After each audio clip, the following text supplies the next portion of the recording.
나는 전능하신 아버지 하나님 천지의 창조주를 믿습니다. 나는 그의 유일하신 아들 우리 주 예수 그리스도를 믿습니다. 그는 성령으로 잉태되어 동정녀 마리아에게서 나시고 본디오 빌라도에게 고난을 받아 십자가에 못 박혀 죽으시고 장사된 지 사흘 만에 죽은 자 가운데서 다시 살아나셨으며 하늘에 오르시어 전능하신 아버지 하나님 우편에 앉아 계시다가 거기로부터 살아있는 자와 죽은 자를 심판하러 오십니다. 나는 성령을 믿으며 거룩한 공교회와 성도의 교제와 죄를 용서받는 것과 몸의 부활과 영생을 믿습니다. 아멘. 찬송가 340장.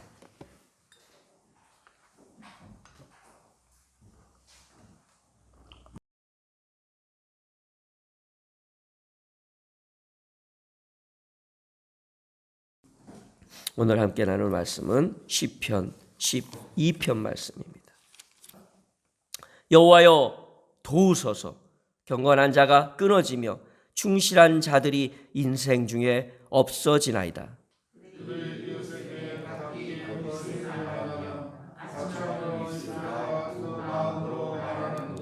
여호와께서 모든 아첨하는 입술과 자랑하는 혀를 끊으시리니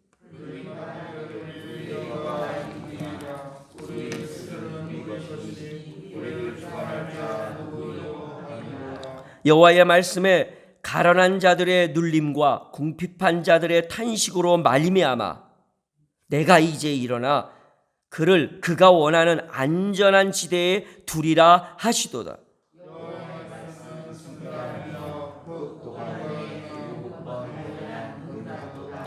여호와여 그들을 지키사 이 세대로부터 영원까지 보존하시리이다.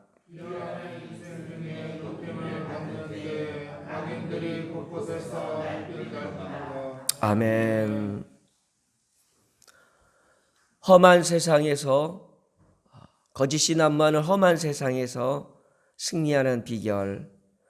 오늘의 말씀의 내용을 주제를 이렇게 잡았습니다. 지난 시간에 우리는요 다윗이 긴급하게 하나님께 소리 지르는 도와주세요 하나님 한 이유를 우리가 배웠는데요. 그것은 목숨이 위태로운 것도 사업이 망하는 것도 나라의 전쟁이 일어나는 것도 아니고 옳은 진실과 진리가 사라져가는 것에 대한 안타까움을 느끼고 긴급하게 하나님께 외쳤지요. 오늘 우리가 급하게 여기고 절실하게 여기는 것이 무엇입니까? 저나 여러분은 몸이 아플 때, 사업이 망할 때, 가족이나 자녀가 문제가 생길 때 긴급해지죠. 그러나 오늘 다윗처럼 근본적인 진리가 사라지고요, 거짓이 판치면 그것이 점점 나가서 어디까지 갔냐면 하나님을 부인하고 하나님을 업신여기는 데까지 갑니다.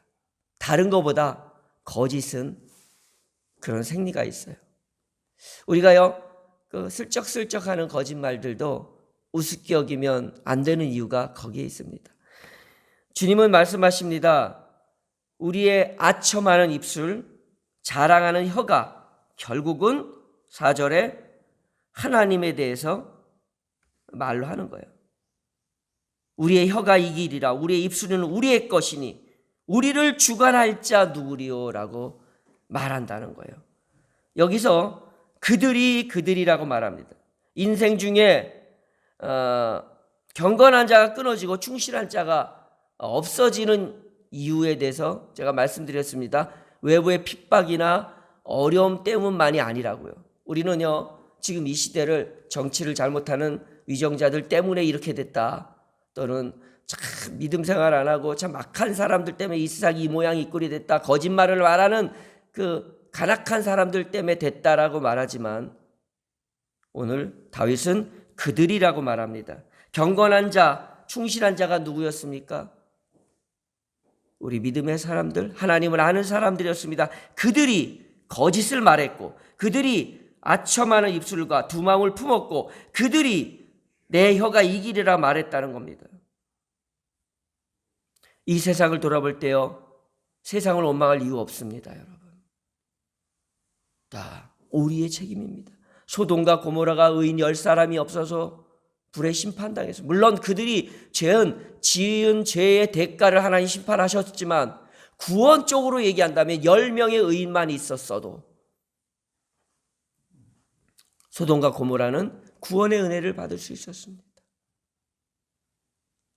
하나님이 굳이 그 싫다는 요나를 시키지 않으셔도 니느웨를 구원하실 수 있는 분이십니다. 그러나 하나님은 요나를 끝까지 고래 뱃속에, 큰 물고기 뱃속에 집어넣어서까지라도 니느웨를 구원의 길로 이끄십니다. 우리의 기도가 무엇이어야겠습니까? 우리의 믿음의 초점이 무엇이어야겠습니까? 교만할 필요는 없지만, 그러나 우리가 이 거짓된 세상을 향해서 기도해야 될 이유고, 지난 설교 시간에 제가 말씀드렸던 것처럼 우리가 안전하고 평화로운 신앙생활을 위해서 위정자들 그리고 권위자들을 위해서 기도해야 된다고 성경에 가르쳐 준 것처럼 우리가 해야 됩니다. 자, 5절로 가겠습니다. 여호와의 말씀에 가련한 자들의 눌림과 궁핍한 자들의 탄식으로 말미암아 내가 일어나리라 그래요. 하나님께서 내가 일어나리라라고 말씀하시는 거예요. 이거 엄청난 겁니다. 내가 이제 하겠다. 걱정하지 마. 내가 다 책임질게. 이런 뜻처럼 느껴지는 거예요. 그런데 내가 일어나리라라고 말한 이유가 그 앞에 말미암아인데, 그 말미암은 뭐예요? 가련한 자들의 눌림과 궁핍한 자들의 탄식. 제가 언제 한번 가련한 자들의 구해야 될 기도문 이래갖고 그 새벽 설교를 한 적이 있죠. 하나님은요, 가련한 자들을 눈여겨보셔요.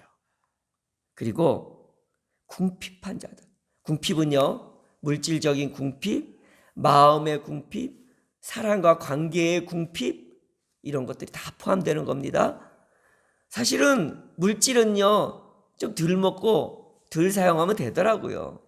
그게요, 500만 원 갖고 살던 사람이 100만 원 갖고 못 살 것 같지만 또 100만 원 갖고 살게 되고요. 100만 원 갖고 살던 사람이 20, 30만 원 갖고 못 살 것 같지만 궁핍하긴 하겠죠. 근데 살긴 살더라고요. 중요한 건 뭐냐면 우리의 궁핍한 마음이에요. 비참해지고 죽고 싶고 나만 왜 이렇게 서글퍼지고 이런 이 마음이 사실은 문제죠. 근데 중요한 건 하나님이 그런 사람들을 눈여겨보시는데, 중요한 건 탄식이에요. 탄식.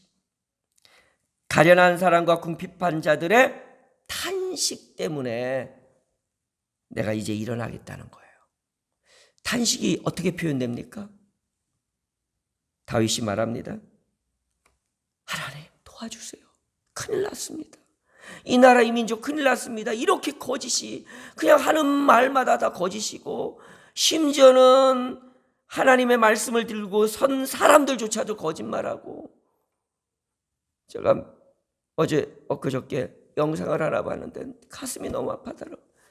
거짓말을 입사하는 목회자를 보면서. 그런데 교인이요, 어마어마하게 많아요. 분명한 거짓말이고, 그래서 세상에 심판까지 받았어요. 판결까지 받아서 결국에는 형무소까지 갔는데, 와, 그런데도 따르는 교인들이 있더라고요. 참. 여러분, 이 시대 정말 위험한 시대입니다.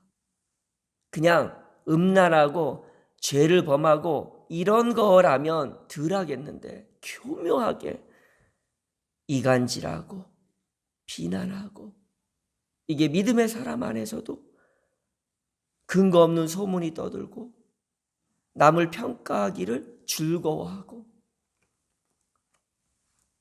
다른 어느 때보다 이 나라의 민족이 위험한 때임을 여러분 잊지 마시기 바랍니다. 기도해야 될 때입니다. 그럴 때 우리가 더 다윗의 마음처럼 하나님 도와주세요. 이거 그냥 대충 넘어가도 될 문제가 아닙니다. 우리나라가 뭐 망해갖고 전쟁이 일어났거나 아니면 아주 가난해서 후진국가로 떨어져서 아이고 어떡합니까가 아니라 핍박이 와서 예수를 못 믿게 되는 것도 우리의 간절한 기도의 제목이어야 되지만 지금 살살 들어오고 있는 이 거짓의 영, 사탄의 본질, 주님은 일어나신다 말합니다. 누구의 것으로 탄식하는 사람들로 인하여, 그것도 가련한 자와 궁핍한 자, 힘없고 연약한 자, 그들의 울부짖음을, 그들의 도와달라는 소리를 듣고 주님은 일어난다 말씀하십니다. 오늘 하나님께서 일어나 이 민족을 치유할 수 있는 역사가 바로 저와 여러분, 가련하고 연약한 자 같은 우리를 통하여, 그 우리의 탄식과 도와주세요 하는 부르짖음을 통하여 하나님의 일어나 역사하시고 이 땅을 치유하시는 그 은혜가 일어나길 주님의 이름으로 축원합니다. 능력 있고 권세 있는 자가 아니라 가련한 우리입니다. 궁핍한 우리입니다. 주님은 이렇게 이어서 말합니다. 내가 이제 일어나서 할 일이 있다. 뭐라고 그랬냐면 5절 하반절, 그가 원하는 안전한 지대에 두리라. 그가 원하는 안전한 지대가 뭡니까? 뭐 어디 옛날 그 구약시대 때던 피난성이, 피난처가 있나요? 그가 원하는 안전한 지대, 그가 원하는 안전한 지대. 우리가 원하는 게 뭐죠? 돈 많아지는 건가요? 아니면 나만 온통 지지하는 사람들, 나만 살아가는 사람이 탁 둘러싸여 있는 건가요? 여러분 한번 잘 생각해 보세요. 돈 많은 거 부질없는 거죠.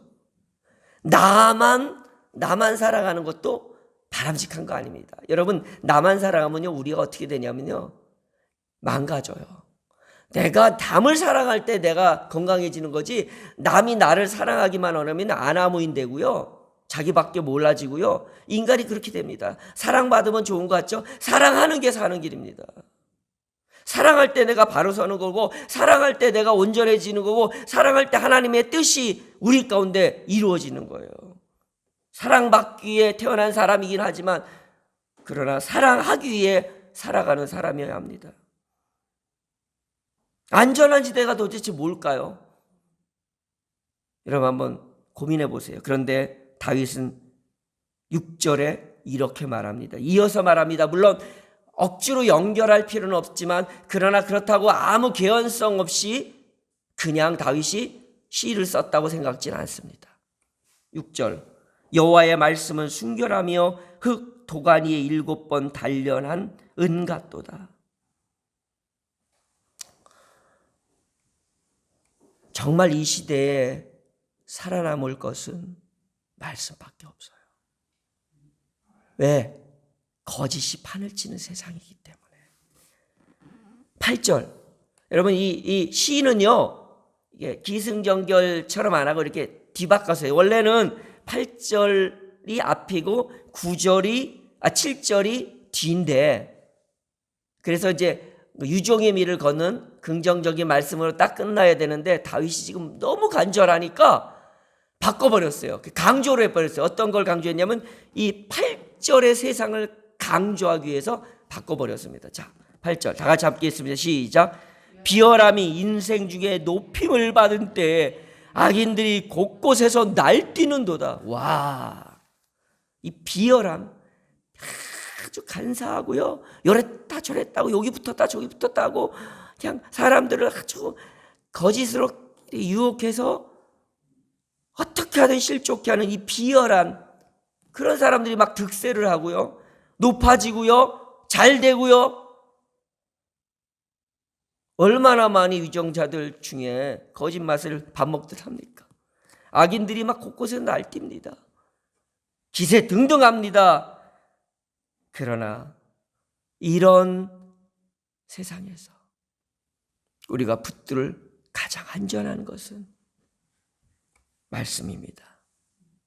왜 말씀을 붙들어야 되냐면, 지금부터 제가 말씀에 대한 실践적인 얘기 몇 가지만 드리고 말씀 마치려고 해요. 여러분 우리가 말씀 읽어야 돼요. 말씀이 생명이에요. 그죠? 그럼 삶 속에서 어떻게 일어나나요? 읽어야 돼요? 들어야 돼요? 좋아요. 그런데 읽고 듣고 또 말씀을 소리내서 말하는 거, 이런 모든 것이 말씀에 대한 우리의 태도입니다. 그러나 실질적으로 그런 것들이 우리가 신앙에서 해야 될 일이지만, 진짜 그 말씀이 나의 삶에, 나의 인생 가운데 중요한 것은 뭐냐면 그 말씀이 살아서 나를 깨닫게 하는 거예요. 그 말씀이 어느 날 진짜 살아서, 야, 너 은퇴가 너 그렇게 살면 되겠니? 하면서 그냥 의식적인 상식적인 깨달음이 아니라 말씀이 와서 탁, 성경에 이렇게 있잖아. 게으른 자야, 너의 게으름이 너를 삼키리라. 와, 게으르구나 내가. 이런 거예요. 말씀이 살아서 나의 심령과 골수, 내 인생을 바로 잡아주는 능력. 그러니까 그렇게 되기 위해서 우리가 말씀을 보는 거예요. 말씀을 보는 것 자체도 하나님이 원하시는 거지만, 그 말씀이 그냥 보는 것으로 하는 거면 수많은 사람들이 말씀 보잖아요. 그리고 악을 행할 수도 있습니다. 아닌데요. 저는요, 성경을 뭐 몇 독을 했다, 몇백 독을 했다는 분들 중에 거짓을 행하는 사람들을 본 적이 있어요. 그러니까 그냥 말씀을 보는 것이 아니라 말씀이 내 속에서 내 심령과 골수를 쪼개야 돼요.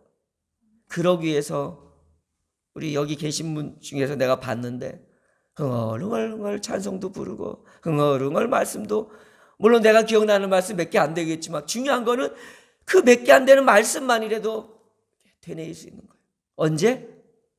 내가 연약할 때, 내가 무너질 때, 내가 하나님의 뜻대로 바르게 살지 못하려고 할 때, 그때 그 말씀이, 성경을 언제 이 만중에서 나에게 맞는 말씀 찾을까? 설교할 때도요, 오늘 우리에게 맞는 말씀이 뭘까 하고 찾으려면요, 솔직히 막막해요. 너무 많으니까 막막해요. 그러니까 이제 어떻게 해요?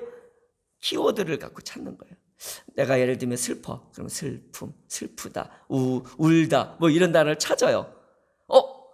그리고는 그 본문이 나온 주변, 앞뒤, 왜냐하면 그 본문만 갖고 설교하면 실수할 수 있거든요. 설교자들이 그 말씀 한 구절만 딱 떼어갖고 설교하다가 실수를 많이 하니까, 그러면 이제 앞뒤 구절을 읽어요. 쭉 읽어요. 왜? 문맥 속에서 이 슬픔이 어떤 의미를 하는가, 그래서 쭉 읽어요. 그렇게 하고 설교하는데, 아니, 설교를 연구하면서 설교를 하려고 하는 사람도 딱 내 상황에 맞는 말씀을 찾기가 이렇게 어려운데, 하물며 우리가 슬플 때 맞는 말씀, 기쁠 때 맞는 말씀, 감사할 때 맞는 말씀, 어떻게 다 일일이 딱딱 생각납니까?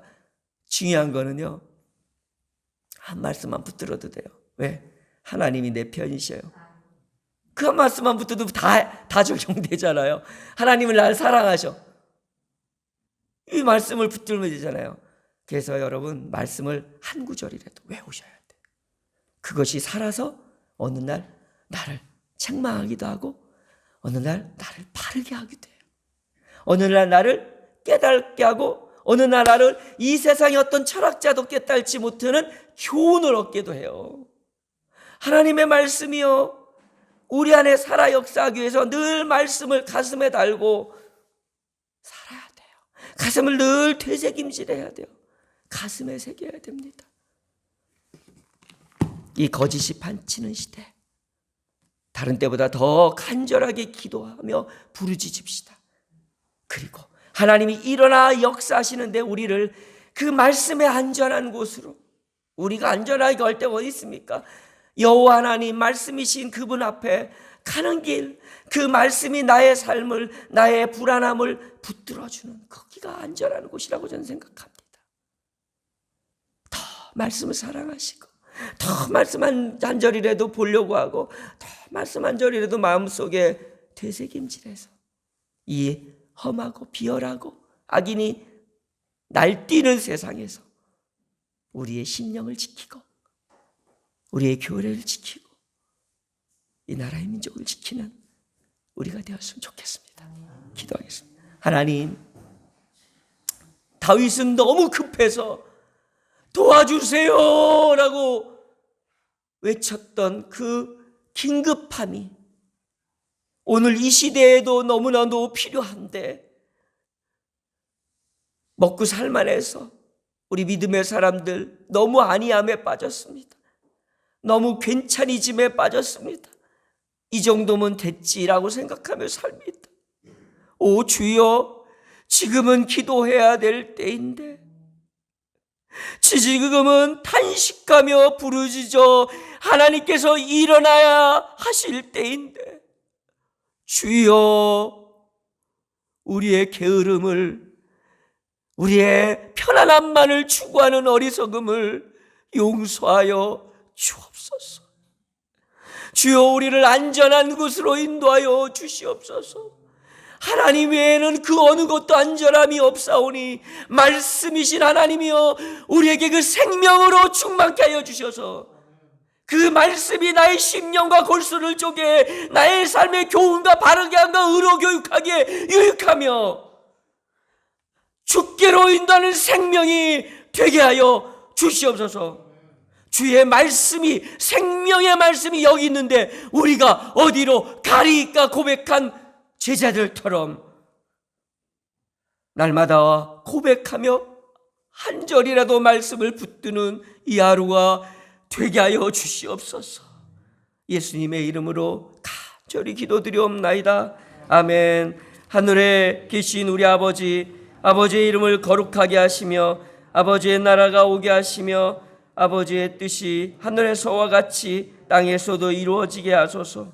오늘 우리에게 일용할 양식을 주시고 우리가 우리에게 잘못한 사람을 용서하여 준 것 같이 우리 죄를 용서하여 주시고 우리를 시험에 빠지지 않게 하시고 악에서 구하소서. 나라와 권능과 영광이 영원히 아버지의 것입니다. 아멘. 오늘 말씀만 듣고 끝나는 것이 아니라 가셔서 말씀 한 구절이라도 보시고 가셔서 말씀 한 구절이라도 기억하시면서 하루를 사는 그런 우리가 되기 위해서 이 시간에 기도하며 주여 우리를 살려주시옵소서 기도하겠습니다. 주여, 이 시간에 우리를 구원하여 주시옵소서. 아버지 도와주십시오. 아버지, 우리의 탄식을 기억하여 주시옵소서. 아버지, 우리의 간구와 간절함을 들으시고 이제 일어나 주시옵소서. 주여, 진리의 말씀이 다시 세워지게 도와주시옵소서. 거짓과 어리석음과 간사함과 아첨의 말이 오 주여, 이 시대 너무나도 가득합니다. 하나님 아버지, 하나님이 없다 말하며 하나님이 무슨 소용이 있다 말하는 그 하나님 아버지 배역무도한 길로 갈 것을 두려워합니다.